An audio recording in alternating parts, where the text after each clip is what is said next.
Hello students, welcome to the Wiley channel. We will be talking about Economic Survey of India in this session. Economic Survey of India finance ministry release करती है. Finance ministry के अंदर बहुत सारे department होते हैं. उनमें से एक डिपार्टमेंट होता है इकोनॉमिक अफेयर्स. इकोनॉमिक अफेयर्स के अंदर बहुत सारे हर डिपार्टमेंट के अंदर बहुत सारे डिविजन्स होते हैं, जिसमें एक डिवीजन होता है economic division. So the survey is prepared by the economic division of the economic affairs department in the Ministry of Finance under the supervision of Chief economic adviser of India. Chief economic adviser of India economic survey को present करता है. इस साल economic survey of India has been presented by Dr. V. Anant Nageshwaran after being tabled by Finance Minister in the Parliament. As the name suggests, economic survey is a detailed report of the state in the national economy in the financial year that is ending. हमारा year जो जो उसके अंत पे होता है, उस पूरे फाइनेंशियल ईयर की अचीवमेंट्स, डेवलपमेंट, चैलेंजेस को इस सर्वे में प्रेजेंट किया जाता है. एक बार बनने के बाद ये सर्वे फिनेंस मिनिस्टर के पास भेजा जाता है और फिनेंस मिनिस्टर इसे अप्रूव करता है. Only then it has been presented और tabled by the finance minister in the parliament. हमारा फर्स्ट इकोनॉमिक सर्वे जो है वो 1950 और 1951 में प्रेजेंट हुआ था, and until 1964 it was presented along with the budget. Yes. However, between 2010 and 11 and 2021, the survey was presented in two volumes.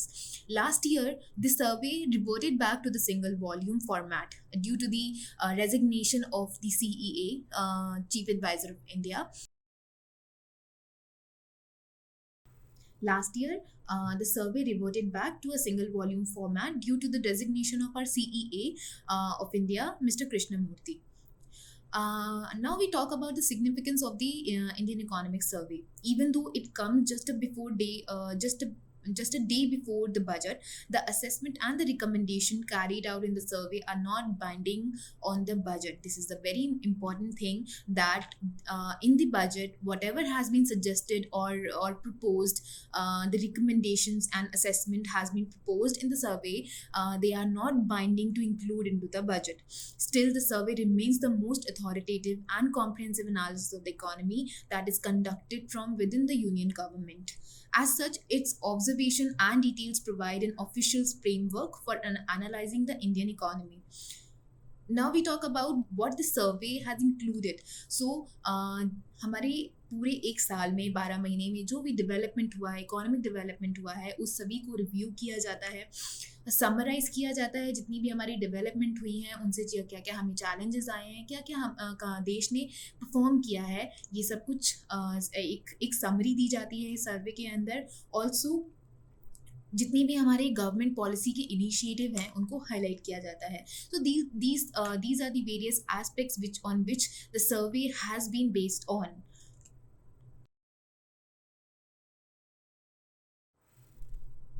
Now we will be talking about the highlights of Economic Survey of India. Economic Survey of India has many factors and the analyzations based upon that. We will be starting with the growth estimate. It is the most important factor on which people have their eye on, that what growth will be having in the upcoming year and what growth we had in the last year. So economy is expected to grow at 7% in real terms for 22-23. GDP estimates India's GDP expected to be in the range of 6 to 6.8% in 23-24. The survey projects a baseline GDP growth of 6.5% in real terms in FY24. You can refer to the screen where it is clearly mentioned that 2019 to 20 we have 3.7% growth. Due to the corona period 2020 to 21, 6.6% we are in minus, but in this year 2021-22 we had the 8.7% growth in the year in the growth rate. So yes, it is clearly mentioning into the picture Now we talk about the inflation rate. RBI estimated 6.8% of retail inflation of 22-23. Fiscal deficit of the union government has moderated to 6.7% of GDP in FY22. It is expected to reach 6.4% in 23 year. If we talk about GST collections increased at 24.8% on year over year basis during April to December 2022. Talking about gross tax revenues, it is registered a YOY growth of 15.5% from April to November 22. Capital expenditure, if we talk about, it increased by 63.5% from April to November 2022. It was a major growth driver in the Indian economy in FY22. It has steadily increased from a long-term average of 1.7% of GDP to 2.5% of GDP in 2022 PA. Monetary management, if we talk about, gross non-performing assets GNPA are at a 5-year low of 5%. RBI raised the policy rate by cumulative 225 basis points since April 22. The yield on a 10-year government bond is stable, and the CRAR stand at 16.0. Credit growth to MSME, micro, small and medium enterprises was high at 30.6% on average from January to November 2022. Now we are talking about service sector growth, which is also the major growth sector in the Indian economy. The growth rate of GVA at basic prices in 21-22 was 8.4%, and it is expected to go on 9.1% in 21-22 as the first advance estimate.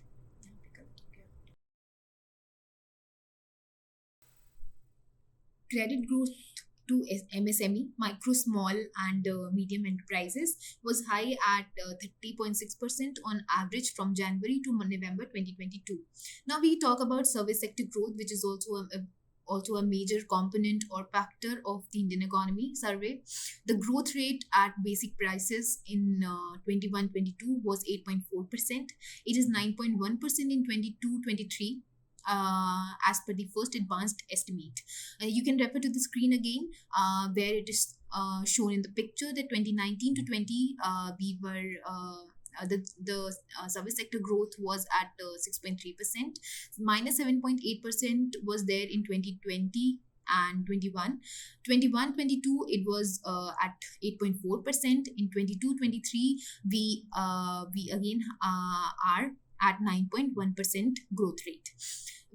We talk about source of strengths. We have many source of strengths where you can refer to the screen there, where PMI service witnessed strongest expansion since July 22. Credit growth to service above 16% since July 22. 75 digital banking units announced for transforming financial services, and fashion, grocery and general merchandises to the capture nearly two-thirds of the Indian e-commerce market by 2027. So yes, we can clearly see the growth of the service sector. Further support to the economic growth will come from the expansion of public digital platform and measures such as PM Gati Shakti, National Logistic Policy, production-linked incentive schemes to boost manufacturing outputs. You can also refer to the screen where it is shown into the picture of the lifting potential growth with physical and digital infrastructure. If we talk about urban unemployment rate, according to the periodic labor force survey, the urban unemployment rate decreased from 9.8% in the quarter ending September 21 to 7.2% in the quarter ending September 22. If we talk about the exports factor, merchandise exports stood at US dollar 332.8 billion for April to December 22. This was a growth of 16% from 21. India is the seventh largest service exporter in the world. The share of exports of goods and services as a percentage of GDP in the first half of 22-23 has been the highest since 2016. You can refer to the screen again for the statistics in the picture form, would suggest you to pause your screen and take a while to understand the statistical graphs shown in the picture.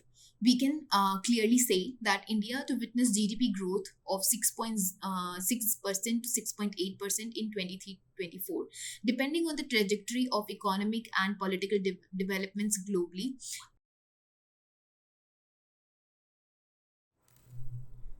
We can say India to witness GDP growth of 6 to 6.8% in 23-24, depending on the trajectory of economic and political developments globally. In real terms, the economy is expected to grow at 7% for the year ending March 23. This follows 8.7% growth in FY22. Now, we will be talking about unique set of challenges for global and Indian economy in the survey. COVID-19 is the biggest challenge which we faced, pandemic-induced contractions of the global output. Russia-Ukraine conflict is also one of them. It caused the prices of critical commodities such as crude oil, natural gases, fertilizers, and wheat to soar. Disruptions in the supply chain leading to a worldwide surge in inflation. The rate hike by the US Fed drove capital into the US market, causing the US dollar to appreciate against most currencies. This led to the widening of the current account deficits and increased inflationary pressures in net importing economies. Despite these challenges mentioned above, agencies worldwide continue to project India as the fastest growing economy at 6.5% to 7% in FY23. So far, India has reinforced the country's belief in its economic resilience as it has withstood the challenges of mitigating external imbalances caused by the Russian-Ukraine conflict without losing growth momentum in the process. India's stock market had a positive return in CY22, unfazed by the withdrawals by foreign portfolio investors. India's inflation rate did not creep too far above its tolerance range compared to several advanced nations and regions. India is the third large economy in the world in PPP terms, which is purchasing power parity terms, and the fifth largest market exchange rates. As expected of a nation of this size, the Indian economy in FY23 has nearly recouped what was lost, renewed what had paused, and re-energized what had slowed during the pandemic and since the conflict in Europe.